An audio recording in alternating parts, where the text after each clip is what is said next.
Hello and a warm welcome everyone to your own storytelling platform, Boll, Dadaa, Boll. We are back. Namaskar. And what a time to be back because that $1,000,000 question has resurfaced again. Which question?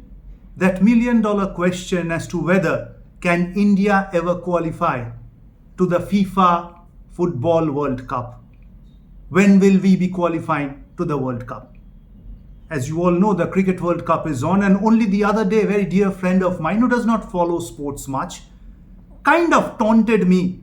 अरे दत्ता जी, इस बार तो football को qualify करवा दीजिए क्योंकि आपका तो qualify शुरू होने वाला है. I don't blame that gentleman because Indian sports is winning in each and every format and in each and every discipline and in each and every sport. So expectations from the fans will always be there. And even as we as football fans or football followers stay a bit embarrassed as to what could have happened, what didn't happen, I felt it best to be coming again on your own storytelling platform, Boll Dadaa Boll, to say and look into what can happen looking into the future and very near future.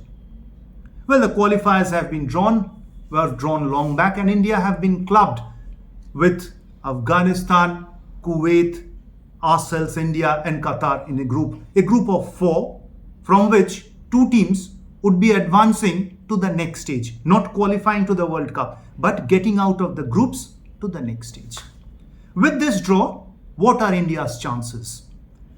Well, I've been following Indian football for the last 4 decades now. It shows my age despite my hair still staying a bit black. What has happened is this time, this is India's possibly easiest ever group in the World Cup qualifiers. I reiterate, easiest ever group in the World Cup qualifiers. Confused? Well, I'm not. Why? Why do I say so? It's the easiest. It's the easiest because it's not a 5-team group, it's a 4-team group. Which means 2 lesser matches, and 1 less away match, which we can avoid. And of the 4 teams, 2 would be directly going on to the next stage, which is a huge chance for India to be making history. And I see absolutely no reason as to why we cannot make out of that group stage to the next round. If you go into the 4 teams, dissecting the 4 teams very briefly, Afghanistan, they are still a SAF team despite some technical people or coaches trying to elevate them to the cusp of being an European team. Very often it's told, oh, just because their players play in Europe in second division leagues, they are almost an European team. Maybe true, but given the string of results that Afghanistan has had since that famous win over India in 2013 in Kathmandu in the SAF final, they have been underachievers or they have not performed to their potential, which they have been elevated to by many an expert. They have struggled. Some of the results have been disastrous. And it's only their first time qualification into the AFC Asian Cup, which is to be held in Qatar, January 2024. So home and away against Afghanistan, we need to win both the matches. And we should be winning both the matches. Also to remember, Afghanistan do not have any home match. They play in a different country because of certain reasons that are going on in their home country. And despite it being an away travel, there are not number of fans who can bring in that fear factor in a traveling team. In fact, even if in any country they play in, there would be more Indian fans maybe than Afghan fans in the stadium. That's Afghanistan. Move on to Kuwait. It's a known proposition, aren't they? We played Kuwait twice in the SAF Championship in Bengaluru earlier this year. We did beat them to win the SAF Championship. At phases, technically, they did appear a bit superior. But here, come on, we are talking about the World Cup qualifiers with a possible dream of qualifying into the World Cup. They are a known proposition and we know what to expect from them as much. They know what to expect from us. Rather than playing an entirely unknown opposition, we are playing a known opposition. And that's a huge advantage. There's no reason why we shouldn't be beating Kuwait at home. And we hope to get a favorable result when we play them or begin our World Cup qualifiers, kick off our World Cup qualifiers away in the first match against Kuwait. Asian champions Qatar, pot A in our group, Asian champions, World Cup team. But given the fact that we have played them twice in recent years and have had quite favorable results, we drew them goalless in our away match. Our home match, due to COVID situation, we also had to play in Qatar, in Doha. But we lost 0-1 with the 10 men after rahulkp was red carded. So in comparison to Australia, Japan, Korea Republic, or in United Arab Emirates, to whom we had lost 0-6. Qatar seems a known opposition, seems an easier opposition. We need to keep it tight and let's see what happens. But do remember, 2 teams move away from the group, which means 2 wins against Kuwait, 2 wins against Afghanistan, and maybe a favorable home result in the favor of a draw, or maybe an upset win will obviously brighten our chances of going there into the second stage. Can we beat Kuwait? Well, if you expect that just because we had beaten Kuwait in Bengaluru, we take it for granted that we would be beating them in Kuwait City, would be wrong. In Bengaluru, we had the home advantage. We were on a roll playing the Hero Intercontinental Cup and then moving into the SAF Championship. There was rain which helped us because Gulf teams are not adjusted or have adapted themselves to play in the rain. It doesn't rain there much. I do not see the team going out all out.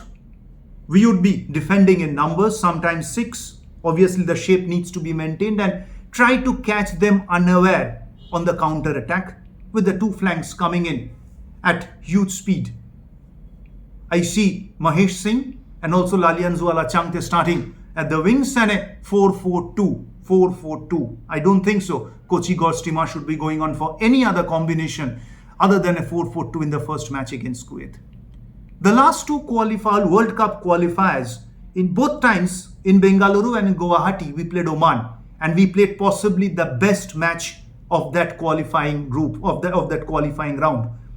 Both were matches which we should have won. We came agonizingly close to winning or beating Oman, which we couldn't. It's time to have the last laugh this time. So when we open our campaign against Kuwait. What gives me hope is that in 2019, when Coach Igor Stimash took over, in the first press conference, official press conference, in his unveiling, which yours truly was the moderator in New Delhi, he had said, I remember the quote, "We are not preparing for the Qatar World Cup of 2023, we are preparing for the next World Cup." At that stage, I was a bit baffled. We have the World Cup qualifiers coming in 4 or 5 months. At that time, he was speaking in May prior to the departure to the King's Cup, and the World Cup qualifiers were due from October that year itself in 2019. But given the fact that he has been given a long stint, he has built the team is improving, and I have all hopes on him to guide us to the next round. The players from that stage have stayed the same. There has been obviously a revolving door with many players coming in, going out, only the best have survived. And hence, the belief within the team has been huge, or I would say is huge, of making out of the group stage. Match by match, we need to take it. Obviously, we have been hit hard by the absence of 2 very crucial, vital cogs in the wheel. Central defender Anwar Ali and Jackson Singh, both of them unfortunately missing out of the first 2 matches against Kuwait at home, at away match against Kuwait and home match against Qatar. I do not read much into that, because you know what? Each and every coach, very rightly, for the right reasons, when the team wins or performs well, says football is a team sport, and they are a bit reluctant, for all the obvious and the right reasons, to discuss about individual players. So in this situation, 2 players missing out cost the team, but we shouldn't be discussing much about them, and the coach is absolutely right when he says it's a chance for others to be filling in their shoes.